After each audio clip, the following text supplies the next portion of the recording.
पे तीसरा दोहे प्रतीक है हाथ के कांडों का, यानी कि हाथ के जहाँ हथेली से कोहनी तक के भाग का।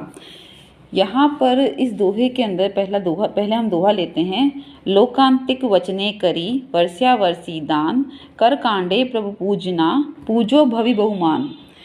लोकांतिक देवों के वचनों को मानकर प्रभु ने 1 वर्ष तक सोने की अशर्फियों का दान किया। यहाँ एक बात विशेष रूप से कह देती हूँ कि भगवान को किसी की भी आज्ञा मांगने की आवश्यकता नहीं है, लेकिन तीर्थों की स्थापना करने वाले थे और तीर्थों की स्थापना करने के लिए लोकांतिक देवों के वचनों का होना आवश्यक था।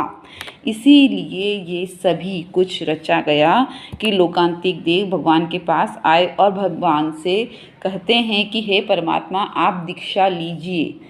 भगवान ने उनके वचनों को मानकर दीक्षा ली ताकि ये परंपरा हमारे जीवन में आगे बढ़ती रहे।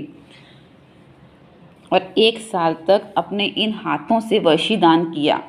इस दोहे के अंदर प्रभु से संयम की कामना की गई है कि हे प्रभु, मैं भी आपकी तरह अपने इन हाथों से वशीदान करके संयम स्वीकार कर सकूं।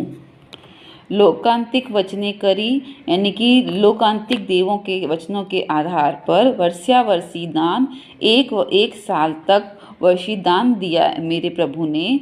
कर कांधे प्रभु पूजना, इन हाथों से ही आपने वर्षीदान किया है, तो मैं इन हाथों को पूजकर पूजो भवि बहुमान, मैं अपने बहुत श्रद्धा से आपके इन हाथों को पूजकर हे प्रभु, मैं भी आपसे ये आशीर्वाद चाहती हूँ कि मैं भी संयम प्राप्त करूँ।